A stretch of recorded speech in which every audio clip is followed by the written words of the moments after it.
occasions, the Countess de Soubise would grace her neck with a queen's necklace. This was the very same legendary piece of jewelry that the court jewelers, Bamer and Bassange, had originally intended for Madame du Barry, the favorite of Louis XV.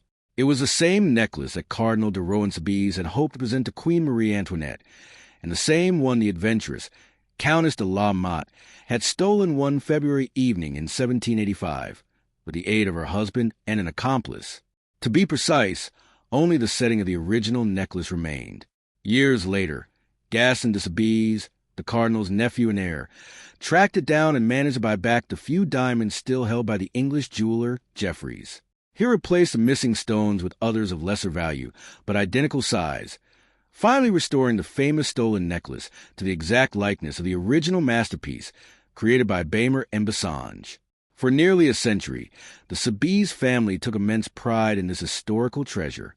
Even as their fortunes waned, they chose to tighten their belts rather than part with the precious relic. The Count de Soubise guarded it as fiercely as one might protect an ancestral home. As a precaution, he kept it tucked away in a vault at the Credit Lyonnais. Whenever his wife prepared to wear it, he would fetch it personally and return it the very next day. That evening, at the embassy ball, the Countess was a triumph. Under the glare of the electric lights, the diamonds burned like fire. It seemed no one else could wear such a parure with such effortless grace and nobility. When they returned to their ancient hotel particulier, the Count felt a double sense of pride. He was as proud of his wife as he was, perhaps even more so, of the magnificent gems that had brought fame to his lineage for generations. The Countess, too, felt a touch of vanity. She unclasped the necklace and handed it to her husband, placing it back into its red leather case, embossed with the cardinal's coat of arms. He stepped into the adjoining room, an alcove connected to their bedroom, accessible only by a single door near their bed. He placed the case on a high shelf between some hat boxes and linen. Then he closed the door and began to undress. Part 2. The necklace vanishes without a trace.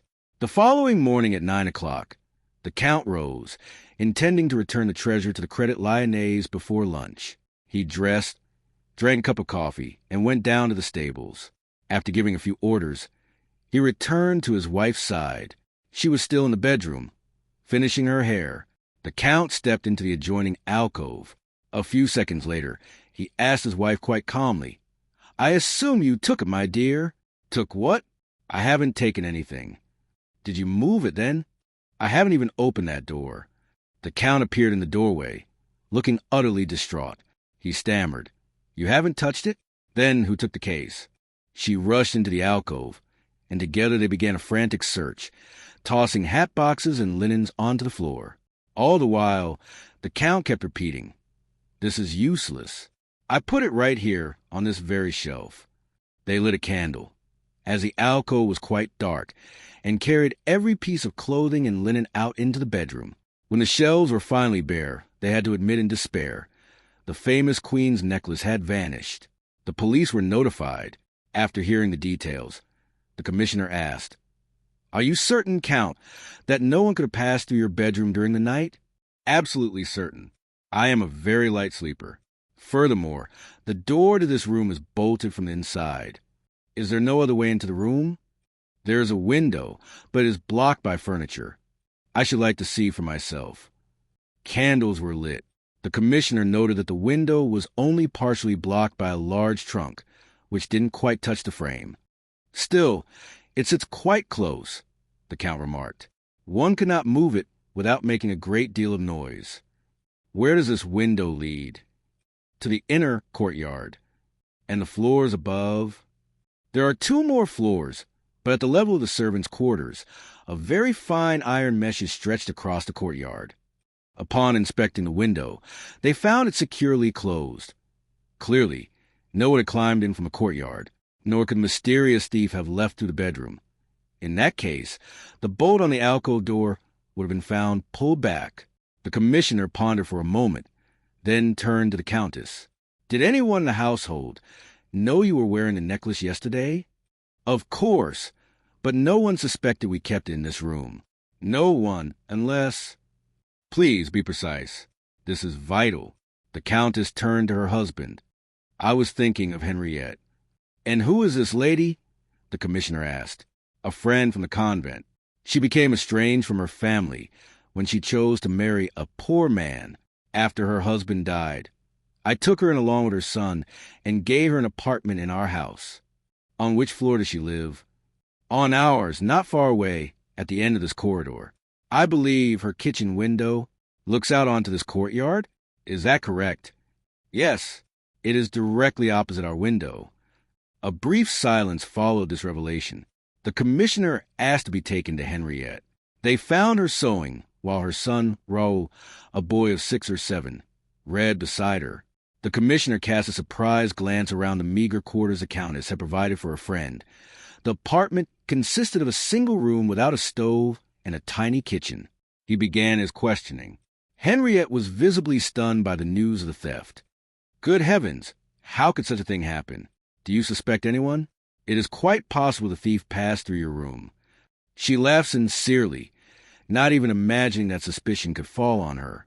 "But I never left my apartment. And besides, see for yourself." She opened the kitchen window. It is a good 3 meters to the opposite wall. Her face, still young but faded by hardship, expressed only gentleness and resignation.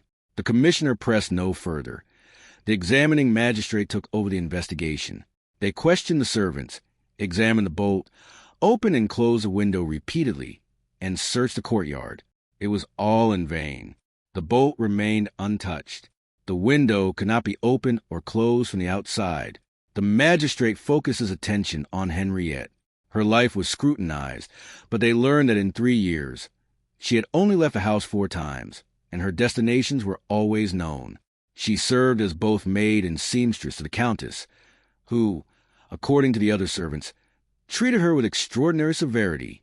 "It is utterly impossible to understand," the magistrate remarked. "The theft is a physical impossibility. We are blocked by 2 obstacles, a locked window and a bolted door. How could someone enter and, more amazingly, leave, while leaving a door bolted and a window shut behind them?"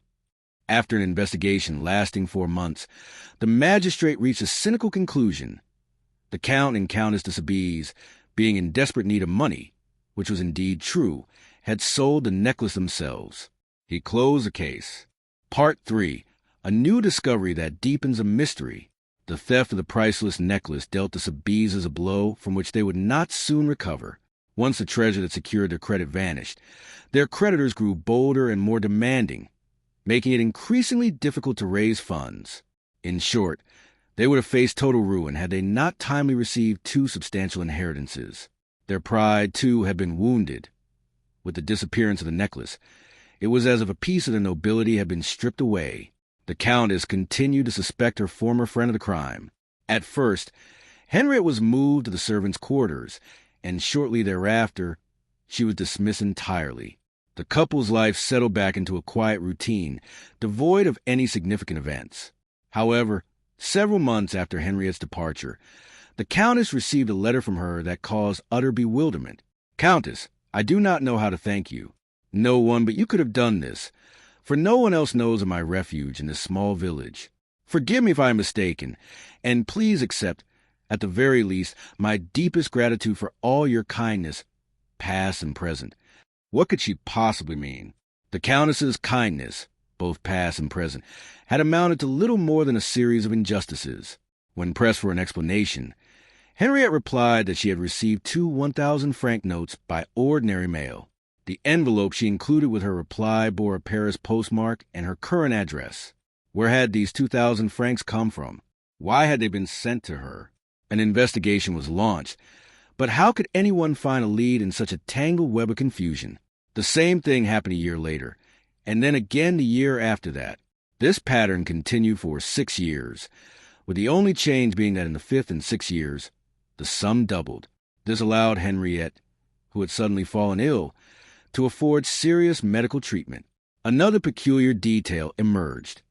After the postal authorities intercepted one letter because it hadn't been registered, the next 2 were sent exactly as required.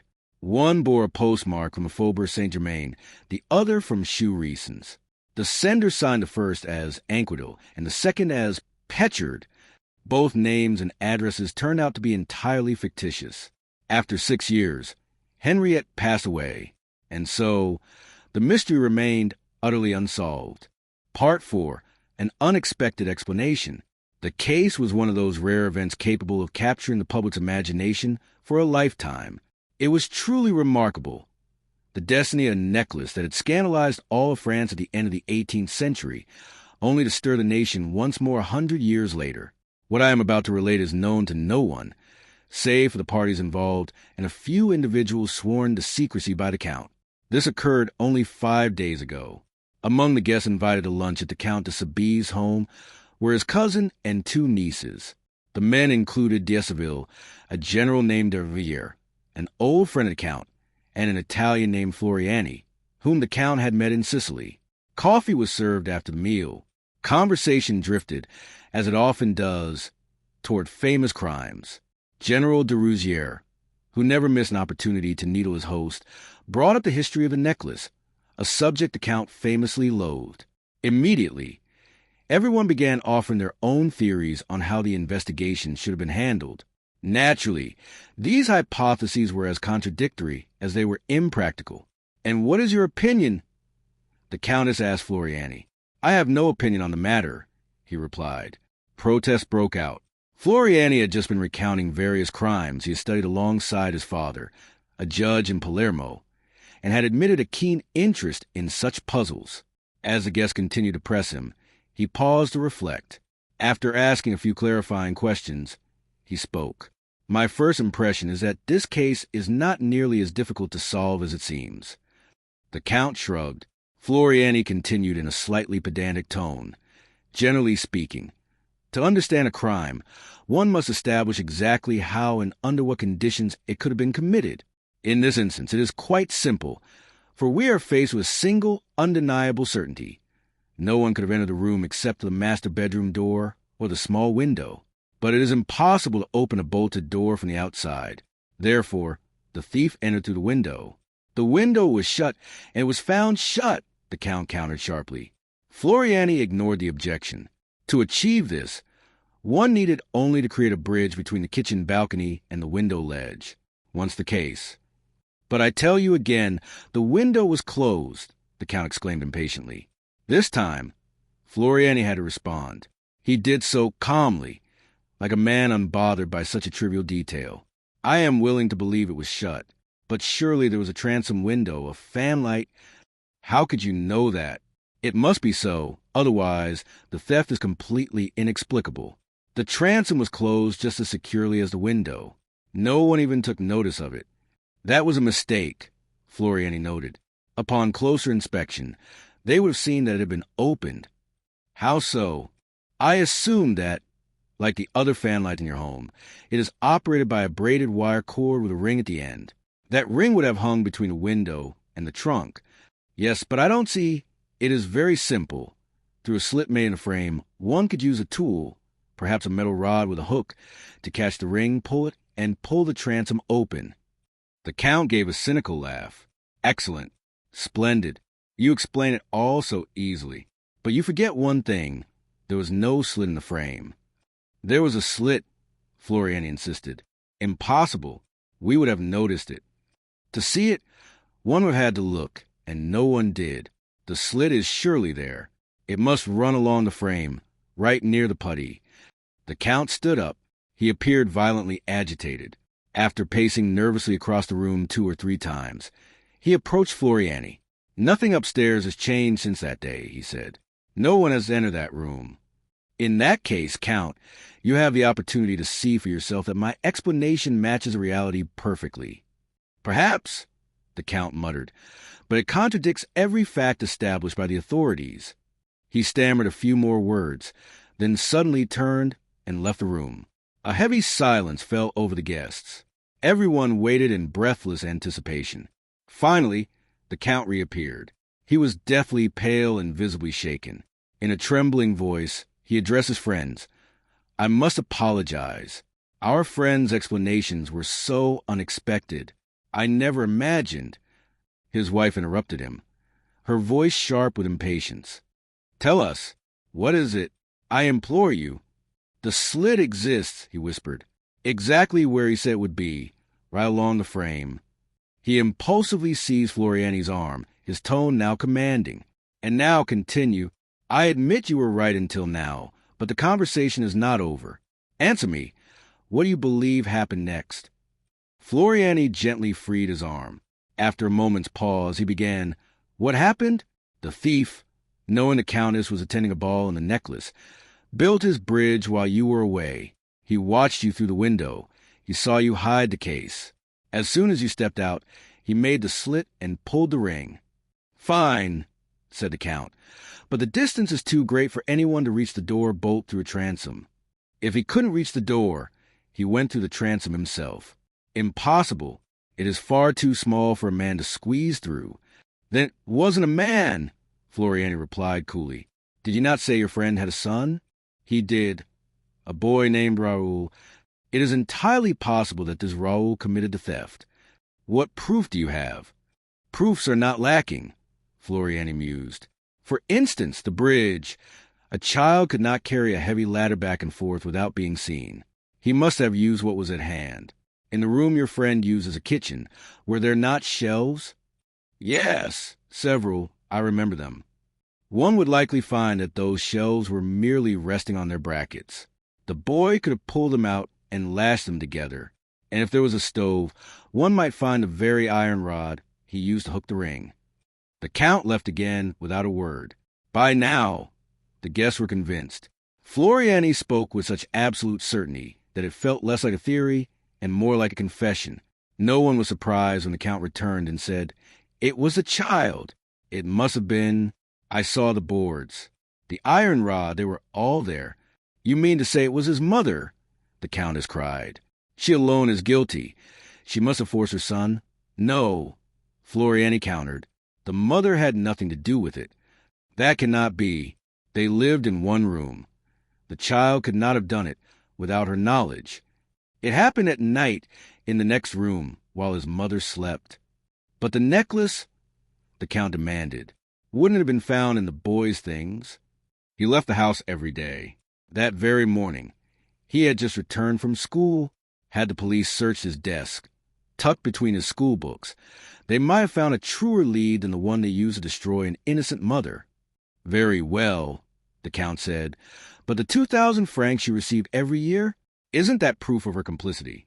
If she were an accomplice, would she have written a thank you for the money? Besides, she was being watched. The child, however, was free.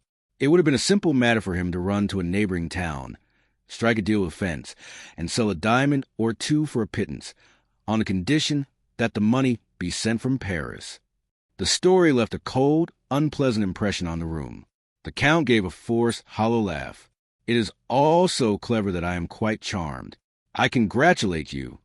But wait, Floriani exclaimed, his eyes flashing. Follow the events. The mother falls ill. The son uses every stratagem to sell the gems and save her life. The illness worsens. She dies. Years pass. The boy grows up and becomes a man. Then, and here, I admit my imagination takes flight. Suppose he meets the very people who suspected and accused his mother. Imagine the burning interest of such an encounter, right here, in the old house where the drama began. Part 5. Who are you? These words were spoken into a heavy collective silence. A look of utter bewilderment washed over the faces of the Soubises. Who are you, then? They asked, almost in unison. I am Floriani, whom you met in Palermo and whom you have invited here several times. Then what is the meaning of this story? Oh, nothing in particular. I was merely trying to imagine the joy with which Henriette's son, if he still exists, would tell you that he was the sole culprit, and that he committed the crime only because his mother was so miserable in your house. He spoke with suppressed emotion. There could no longer be any doubt. Floriani was none other than Henriette's son. Moreover, he clearly intended to be recognized. The Count hesitated. How should he deal with this audacious criminal? Launch a legal case? Hand over to the courts the man who had once robbed him? No. It was better to leave the tale without consequence, pretending its true meaning was lost on him. The Count approached Floriani and exclaimed with forced cheer, Your story is most interesting, but what, in your opinion, became of this exemplary son? I trust he didn't stop there on such a promising path. Oh, certainly not. Is it not a magnificent start, the Count mocked, to steal the Queen's necklace at the age of 6? And to take it, Floriani remarked, without suffering the slightest inconvenience. It was so easy after all. One had only to want it and reach out a hand. And he wanted it. To reach out a hand. Both hands, Floriani said, laughing. A chill of fear ran through the room. There was something terrifying about the extraordinary life of this adventurer, a genius thief at 6 years old, who now, with the refined cruelty of a dilettante, mocked his victims in their own home while maintaining the impeccable correctness of a gallant guest. He rose and approached the Countess to take his leave. She fought the urge to recoil. He smiled. Are you afraid? Have I gone too far with my little comedy of salon entertainment? She regained her composure and replied with her usual ease, though with a touch of scorn. Not at all. The legend of this exemplary son has interested me greatly, and I am happy that my necklace served such a brilliant purpose. But don't you think the son of this woman, Henriette, was simply obeying his true calling? He winced at the sting of her words and replied, Evidently, that calling was very strong, for the child never abandoned it. What do you mean by that? Well, as you know, most of the stones were fakes. Only the ones bought from the English jeweler were real. The rest were sold, one by one, to meet the harsh necessities of life. Nevertheless, it was the Queen's necklace, the Countess said haughtily, and if the man you are hinting at has even a shred of shame— She stopped, unnerved by Floriani's calm gaze. Despite her wounded pride, she found herself speaking almost politely. According to legend, when that necklace fell into the hands of Villette, and when he and the Countess de Lamotte pried out all the diamonds, he still did not dare touch the setting. He understood that the diamonds were merely its adornment, an accessory, but that the setting itself was the artist's creation.